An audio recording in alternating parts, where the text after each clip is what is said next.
Hi friends, welcome back to Mazhathulli creations. ഈ channel നിങ്ങൾ ആദ്യമായിട്ടാണ് കാണുന്നതെങ്കിൽ സബ്സ്ക്രൈബ് ചെയ്യാൻ മറക്കല്ലേ. കോടതിയിൽ നിന്നിറങ്ങുമ്പോൾ ജീവനെ കാത്തു നിൽക്കുകയായിരുന്നു നിത്യയും ഹരിയും. ഒരു മിനിറ്റ് സാർ, എനിക്ക് ഇദ്ദേഹത്തോടൊന്ന് സംസാരിക്കാനുണ്ടായിരുന്നു എന്ന് നിത്യ പോലീസുകാരോട് പറയുമ്പോൾ തന്നെ അവരവിടുന്ന് മാറിപ്പോകുന്നുണ്ട്. അങ്ങനെ ജീവനോട് നിത്യ സംസാരിക്കുന്നു. ജീവൻ നിത്യയോട് പറയുന്നുണ്ട്, എനിക്കെതിരെ സാക്ഷി പറയാൻ നീ കോടതിയിൽ വന്നു അല്ലേ? എത്ര വർഷം ശിക്ഷിച്ചാലും ഞാൻ പുറത്തിറങ്ങി വന്നാൽ നിന്നെ ഞാൻ കൊല്ലും. ഇത് കേട്ട് നിത്യ ദേഷ്യത്തോടെ പറയുന്നു, ഞാനും അതാ കാത്തിരിക്കുന്നത്. ഈ ശിക്ഷ കഴിഞ്ഞ് നീ ഒന്ന് പുറത്തിറങ്ങ്. എന്തിനാ ഞാൻ കാത്തിരുന്നത് എന്നറിയാമോ നിനക്ക്? എൻ്റെ അച്ഛനെ കൊന്നതിന് പകരം ചോദിക്കാനാ. ഇത് കേട്ട് ജീവൻ ഒന്ന് ഞെട്ടി. ആ ഒരു സംഭവം ഓർക്കുകയാണ് ജീവൻ. എൻ്റെ അച്ഛനെ കൊന്നത് നീയാണെന്ന് തിരിച്ചറിയാൻ ഞാൻ ഒരൽപ്പം താമസിച്ചു പോയി. അല്ലെങ്കിൽ എൻ്റെ മുന്നിൽ നീ വേഷം കെട്ടി നടന്നിരുന്ന കാലത്ത് എന്തെങ്കിലും ഒരു ആയുധം എടുത്ത് നിന്റെ കഴുത്തിൽ ഞാൻ തുളച്ച് കയറ്റിയനെ. എൻ്റെ ശ്വാസമായിരുന്നടാ എൻ്റെ അച്ഛൻ. ആ മനുഷ്യൻ നിന്നോട് എന്ത് തെറ്റാ ചെയ്തത്? കഴുത്ത് നെരിച്ച് ഇല്ലാതാക്കി കളഞ്ഞില്ലേ നീ? ഞാൻ നിന്നെ വെറുതെ വിടുമെന്നാണോ കരുതിയിരിക്കുന്നത്? കോടതിക്ക് മുന്നിൽ പലതും പറഞ്ഞിട്ടും എൻ്റെ അച്ഛനെ കൊന്നത് നീയാണെന്ന് ഞാൻ പറയാതിരുന്നത് എന്തുകൊണ്ടാണെന്ന് നിനക്കറിയാമോ? ആ കണക്ക് എനിക്ക് മാത്രം തീർക്കാനുള്ളതാ. ഇനി ലോകത്തിന്റെ എവിടെ നീ പോയി ഒളിച്ചാലും എൻ്റെ പ്രതികാരം ഞാൻ ചെയ്തിരിക്കും എന്ന് പറഞ്ഞ് കലിയോടെയും പകയോടെയും നിൽക്കുകയാണ് നിത്യ. ജീവൻ നിത്യയെ നോക്കുന്നു. ജീവന്റെ കോളറിന് പിടിച്ച് ഉറക്കെ നിത്യ പറയുന്നു, എന്താടാ നീ വീണ്ടും ഭ്രാന്തനാകാൻ പോവുകയാണോ? നീ എന്നെ പേടിപ്പിക്കുവാണോ? ഇത് പോലീസ് ശ്രദ്ധിക്കുന്നു. അതൊക്കെ കണ്ട് വിരണ്ടിരുന്ന നിത്യയുണ്ട്, അവൾ ചത്തുപോയി. ഇനി നീ എൻ്റെ മുന്നിൽ വന്ന് എന്ത് വേഷം കെട്ടിയാലും അതൊക്കെ നിസ്സാരവടാ, കേട്ടല്ലോ എന്നൊക്കെ നിത്യ പറയുമ്പോൾ ഹരി നിത്യ ഇങ്ങനെ സമാധാനിപ്പിക്കുന്നുണ്ട്, പിടിച്ചു മാറ്റുന്നു. ഹരി ജീവനോട് പറയുന്നു, ജീവ, നിത്യ ഉറക്കെ വിളിച്ച് പ്രാർത്ഥിക്കുന്ന ദൈവം എന്ന ഒരു ശക്തിയുണ്ട്. ആ ദൈവം നിനക്ക് കരുതി വെച്ചിരിക്കുന്ന ശിക്ഷ അത് ക്രൂരമായിരിക്കും. നിത്യയുടെ അച്ഛൻ ശ്വാസത്തിനു വേണ്ടി പിടഞ്ഞതുപോലെ ഒരിക്കൽ നിനക്കും അങ്ങനെ ഒരു അനുഭവം ഉണ്ടാകും. അന്ന് നീ ചെയ്ത തെറ്റുകളുടെ ആഴം നീ തിരിച്ചറിയും. ചെയ്ത് കൂട്ടിയതിന്റെ ശിക്ഷ ഒന്നിച്ചായിരിക്കും അനുഭവിക്കുന്നത്. അല്ലാതെ നീ ഈ ലോകത്തുനിന്ന് പോകില്ല എന്നൊക്കെ ഹരി പറയുന്നു. ഈ സമയം കോൺസ്റ്റബിൾ അവിടേക്ക് വന്നിട്ട് ജീവനോട് പറയുന്നുണ്ട്, മതി മതി, വാ നമുക്ക് പോവാം. ജീവൻ പോകാൻ തുടങ്ങുമ്പോൾ മുന്നിലേക്ക് വന്ന നിത്യ വീണ്ടും പറയുന്നു, ഇത്രയും കാലം മറ്റുള്ളവരുടെ ദിവസങ്ങൾ എണ്ണിക്കൊണ്ടിരുന്നത് നീയാണ്. ഇനി നിന്റെ ദിവസങ്ങൾ എണ്ണുന്നത് ഞാനാണ്. സദാനന്ദന്റെ മകൾ നിത്യ എന്ന് നിത്യ പറയുമ്പോൾ ഒരു പുഞ്ചിരിയുടെ മാത്രം അത് കാണുകയാണ് ജീവൻ. പോടാ എന്നിങ്ങനെ നിത്യ ജീവനോട് പറയുന്നു. നിത്യയെ നോക്കി ഒന്ന് പുഞ്ചിരിച്ചിട്ട് ജീവൻ മുണ്ട് മുറുക്കി കുത്തി അവിടെ നിന്ന് പോകുന്നു. യാതൊരു കൂസലവും ഇല്ലാതെ തന്നെയാണ് ജീവൻ അവിടെ നിന്ന് പോകുന്നത്. ഈ സമയത്ത് വീണയും അവിടെ ഉണ്ടായിരുന്നു. വീണയുടെ അരികിലേക്ക് നിത്യ വന്നു. സ്വന്തം കുടുംബത്തിനെ പോലും ഇല്ലാതാക്കാൻ നടക്കുന്നവന് പിന്തുണയുമായിട്ട് ഓടി നടക്കുന്നത് നീയാണ്. ജയിലിൽ കിടക്കുന്ന അയാളുടെ വാക്കുകൾ കേക്ക്. എൻ്റെ കുടുംബത്തിനെതിരെ എന്തെങ്കിലും ആസൂത്രണവുമായി നീ വന്നാൽ അയാളോട് പറഞ്ഞത് തന്നെയാണ് എനിക്ക് നിന്നോടും പറയാനുള്ളത്. ഇത്രയും കാലം ഞങ്ങൾ ചാകാൻ വിധിക്കപ്പെട്ടവരാണ്, പക്ഷേ ഇനി അങ്ങോട്ട് കൊല്ലാൻ മടിയില്ലാത്തവരായിരിക്കും. ഹരി വീണയോട് പറയുന്നു, നാണോ ഇല്ലേടി നിനക്ക്? എത്ര നാൾ ഇങ്ങനെ നാണം കെട്ട് ജീവിക്കും? ഇത്രയും വിശാലമായ ഭൂമിയിൽ നിന്നെ സ്നേഹിക്കുന്ന ഒരാളെങ്കിലും ഉണ്ടോ? നിനക്ക് വേണ്ടി പ്രാർത്ഥിക്കുന്ന ഏതെങ്കിലും ഒരു മനുഷ്യനുണ്ടോ? പകരം എല്ലാവരും നിന്നെ തലയിൽ കൈവച്ച് ശപിച്ചുകൊണ്ടിരിക്കുകയാണ്. നന്നാവില്ലടി നീ, ഈ ജന്മം നന്നാവില്ല. ജീവന്റെ പിന്തുടർച്ചക്കാരിയായി നിത്യയുടെ കുടുംബത്തിലേക്കോ എൻ്റെ കുടുംബത്തിലേക്കോ നീ ഒന്ന് വന്നു നോക്ക്. അന്ന് ഞങ്ങൾ കാണിച്ചു തരാം ആത്മാർത്ഥതയുള്ള കുടുംബത്തിന്റെ ബലം എന്താണെന്ന്. മനസ്സിലായോടെ എന്ന് ഹരി വീണയോട് പറഞ്ഞിട്ട് വീണയുടെ മുന്നിൽ വെച്ച് തന്നെ നിത്യയുടെ കൈ പിടിച്ച് അവിടെ നിന്ന് പോകുന്നു. ദേഷ്യത്തോടെ അത് കണ്ടു നിൽക്കുകയാണ് വീണ. പിന്നീട് കാണിക്കുന്നത് നിത്യയുടെ വീട്ടിൽ രഘുവും സുജാതയും വിഷമത്തോടെ ഇരിക്കുകയായിരുന്നു. അതുപോലെ ശരവണനും. എന്താണ് നടക്കുന്നത് എന്നറിയാൻ ഒരാകാംക്ഷ, ഒരു ടെൻഷനോടെ തന്നെയാണ് അവർ 3 പേരും ഇരിക്കുന്നത്. രഘു സുജാതയോട് പറയുന്നു, സുജാത എന്തവസ്ഥയിലായിരിക്കും മോള് തിരിച്ചു വരുന്നത്? അറിയില്ല രഘുവേട്ടാ, ചിലപ്പോൾ അവനോടുള്ള വെറുപ്പ് നമ്മളോട് തോന്നാം. അവളുടെ അച്ഛനെ കൊന്നവന്റെ മാതാപിതാക്കളല്ലേ എന്നൊക്കെ സുജാത പറയുന്നു. ആ സമയത്താണ് നിത്യ അവിടേക്ക് വന്നത്. നിത്യ 2 പേരെയും നോക്കുന്നു. ടെൻഷനോടെ 2 പേരും നിത്യയെയും നോക്കുന്നുണ്ട്. ശരവണനും ടെൻഷനോടെ നിത്യയെ നോക്കുന്നു.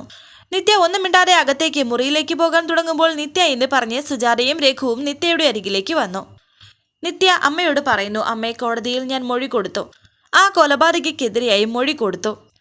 അതിൻ്റെ കൂടെ വീണയുണ്ടായിരുന്നു. അവളോട് പറയാനുള്ളതും ഞാൻ പറഞ്ഞിട്ടുണ്ട്. മോളെ, ശരവണൻ കാര്യങ്ങളൊക്കെ ഞങ്ങളോട് പറഞ്ഞു. ഇത്രയും കാലം ഇത് അടക്കി പിടിച്ച് കൊണ്ടു നടന്നതിൻ്റെ പേരിൽ ഇവനോട് ഞങ്ങൾ ബഹളം വെക്കുകയും ചെയ്തു.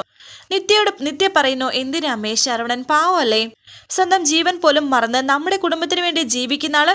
അതുകൊണ്ടാണ് കണ്ട കാര്യം മറച്ചു വെച്ചിട്ടും ശരവണനോട് എനിക്ക് ദേഷ്യം തോന്നാതിരുന്നത്. എൻ്റെ അച്ഛൻ അത്രയ്ക്ക് എന്താ ചെയ്തിട്ടുള്ളത്?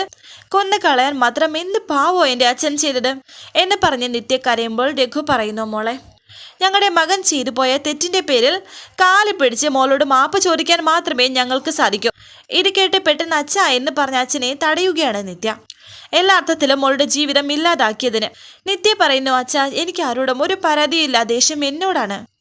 എൻ്റെ അച്ഛൻ്റെ ശ്വാസം എടുത്തവനെ എനിക്ക് തിരിച്ചറിയാതെ പോയി. അയാൾ പറഞ്ഞതൊക്കെ ഞാൻ വിശ്വസിച്ചല്ലോ. പോട്ടെ മോളെ, കുറ്റവാളിയെ നിയമം ശിക്ഷിക്കും. മോൾ ഇനിയും പോണം, അമ്മയെ വിളിച്ചാൽ അമ്മയും പോകും. എന്നിട്ട് അവൻ്റെ മുഖത്ത് നോക്കി എനിക്ക് വിളിക്കണം കൊലപാതകി എന്ന്. ജയിലിൽ ഇട്ടാ പോരാ, തൂക്കി കൊല്ലണം അവനെ എന്ന് അമ്മ പോലും പറയുന്നു. നിത്യ പറയുന്നു, ചിലപ്പോൾ നമ്മളെയൊക്കെ തോൽപ്പിച്ചുകൊണ്ട്, നിയമത്തെയും തോൽപ്പിച്ചുകൊണ്ട് അവൻ പുറത്തു വരും അമ്മേ.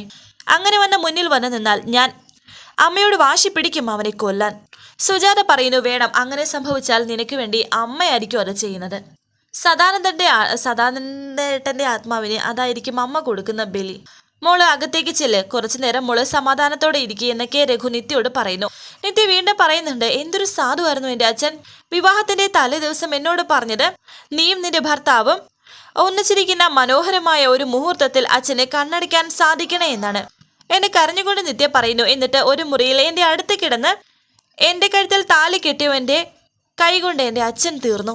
ശാപം കിട്ടിയ ജന്മം, അത്രയേ ഉള്ളൂ. സദാനന്ദനും കുടുംബവും എന്നെ കരഞ്ഞുകൊണ്ട് വീണ്ടും നിത്യ പറയുന്നുണ്ട്. പെട്ടെന്ന് കരഞ്ഞുകൊണ്ട് മുറിയിലേക്ക് ഓടിപ്പോവുകയാണ് നിത്യ. സഹിക്കാനാകാതെ സുജാതയും രഘുവും നിൽക്കുന്നു. ശരവണൻ പറയുന്നു, കടവിളെ ആ ഒരു കൊലയാളിക്ക് ശരിയായ ശിക്ഷ കൊടുക്കണേ. പിന്നീട് കാണിക്കുന്നത് രാത്രിയിൽ ലോക്കപ്പിൽ കിടക്കുകയാണ് ജീവൻ ഭക്ഷണം കഴിക്കാൻ തുടങ്ങുമ്പോഴും നിത്യയുടെ വാക്കുകളാണ് ഓർക്കുന്നത്. ആ ഭക്ഷണം ഞെവിടി കളയുകയാണ്. നിത്യ അവിടെ വെച്ച് പറഞ്ഞ ഓരോ വാക്കുകളും ജീവൻ ഓർക്കുന്നു. ആ ഭക്ഷണം പോലും വലിയ ദേഷ്യത്തോടെ തന്നെയാണ് ജീവൻ കഴിക്കുന്നത്. ഇതേ സമയം നിത്യയെ കാണിക്കുന്നുണ്ട്. നിത്യ സങ്കടത്തോടെ ഇങ്ങനെ നിൽക്കുകയായിരുന്നു. ഹരി വാതിലടയ്ക്കാൻ പോകുമ്പോൾ അവിടെ നിത്യ നിൽക്കുന്നതായി കാണുന്നു. ഹരിയും നിത്യയുടെ അരികിലേക്ക് വന്നു. തന്നെ എങ്ങനെയാണ് സമാധാനിപ്പിക്കുന്നതെന്ന് എനിക്ക് അറിഞ്ഞുകൂടാ. എന്ത് പറഞ്ഞാലും ഈ ഒരു നഷ്ടത്തിന് പകരമാകില്ല. നിത്യ പറയുന്നു, ഇതുവരെ അച്ഛൻ്റെ മരണം തന്നെയായിരുന്നു എൻ്റെ ജീവിതത്തിലെ ഏറ്റവും വലിയ വേദന. പക്ഷേ എൻ്റെ അച്ഛൻ്റെ ശ്വാസം ഇങ്ങനെ എടുത്തതാണ് എന്നറിഞ്ഞപ്പോൾ അത് 1000 മടങ്ങ് കൂടി. എന്നെ വലിയ ഇഷ്ടമായിരുന്നു. ഞങ്ങൾ തമ്മിൽ കുറെ സംസാരിച്ചിരുന്നു എന്ന് ഹരി പറയുമ്പോൾ നിത്യ പറയുന്നു, അന്ന് രാത്രി ശ്വാസം കിട്ടാതെ പിടയുന്നതിന് ഇടയ്ക്ക് അച്ഛൻ എന്നെ വിളിച്ചിട്ടുണ്ടാകും. അവസാന പിടച്ചിലിൽ അച്ഛൻ എന്നെ ഓർത്തിട്ടുണ്ടാകും. ഹരി പറയുന്നു, നിത്യ, ചില നഷ്ടങ്ങളെ അറിഞ്ഞുകൊണ്ട് മറന്നുകൊണ്ട് നമ്മൾ തോൽപ്പിക്കണം. നിത്യ പറയുന്നു, ഹരി, ഇപ്പോൾ എൻ്റെ മനസ്സിലെ ഏറ്റവും വലിയ ആഗ്രഹം എന്താണെന്നറിയാമോ? ശിക്ഷയൊന്നും കിട്ടാതെ അയാൾ പുറത്തിറങ്ങണം. പെട്ടെന്നൊരു ആവേശത്തിന് ഞാൻ കോടതിയിൽ പോയെങ്കിലും അത് വേണ്ടായിരുന്നു എന്ന് എനിക്കിപ്പോൾ തോന്നുകയാണ്. ഞാനതൊന്നും തിരിച്ചറിഞ്ഞിട്ടില്ല എന്ന് കരുതി അവൻ എൻ്റെ മുന്നിൽ വരണമായിരുന്നു. അപ്പോൾ ഞാൻ അയാളോട് കണക്ക് ചോദിക്കായിരുന്നു വേണ്ടത്. എൻ്റെ അച്ഛനെ വേദനിപ്പിച്ചതുപോലെ എനിക്ക് അവൻ്റെ നെഞ്ചിൽ കുത്തി പറിക്കണമായിരുന്നു. എന്നെങ്കിലും ഒരിക്കൽ എനിക്ക് അവസരം കിട്ടും. അങ്ങനെ ഒരു അവസരം കിട്ടിയാൽ സദാനന്ദൻ്റെ മോള് കണക്ക് തീർത്തിരിക്കും. അയാളുടെ വാക്ക് കേട്ടാണ് ഹരിയോട് പോലും ഞാൻ അകന്നത്. അച്ഛനെ കൊന്നവനോട് മോൾ കാണിച്ച കൂറ്. ഹരി പറയുന്നു, താന് ഇങ്ങനെ സ്വയം കുറ്റപ്പെടുത്തുകയൊന്നും വേണ്ട. എത്ര പ്രാക്ടിക്കലായി ചിന്തിക്കുന്നവരാണെന്ന് പറഞ്ഞാലും ചതിക്കുന്നവരുടെ ആ ഒരു വലയിൽ നമ്മൾ വീണു പോവും. ഹരി പൊയ്ക്കോളൂ എന്ന് നിത്യ പറയുമ്പോൾ ഹരി പറയുന്നു, താനിവിടെ തനിച്ച്, എനിക്ക് കുറച്ചു നേരം ഇവിടെ തനിച്ച് നിൽക്കണം. ഞാൻ അമ്മയോട് പറഞ്ഞിട്ടാണ് ഇറങ്ങിയത്. ഇതൊക്കെ ഒന്ന് ആറി തണുക്കണം. ഹരി പൊയ്ക്കോളൂ, കുറച്ചു നേരം എന്നെ വിട്ടുതരൂ എന്ന് നിത്യ പറയുന്നു. ശരിയെന്ന് പറഞ്ഞ് ഹരി പോകുന്നു. പോകുമ്പോഴും ഹരി ഒന്ന് തിരിഞ്ഞു നോക്കുന്നുണ്ട് നിത്യ ഇങ്ങനെ വലിയ ടെൻഷനോടെയും ആ ഒരു വിഷമത്തെ പറ്റി ഇങ്ങനെ ആലോചിക്കുന്നുണ്ട്. നിത്യ ഇങ്ങനെ ഒറ്റയ്ക്ക് നിന്ന് വിഷമിക്കുന്നത് കണ്ട് സഹിക്കാനാകാതെ അകത്തേക്ക് പോവുകയാണ് ഹരിയും. വരാനിരിക്കുന്ന പുതുപുത്തൻ എപ്പിസോഡുമായി വീണ്ടും കാണാം. Thank you for watching. Please subscribe, like, share my channel.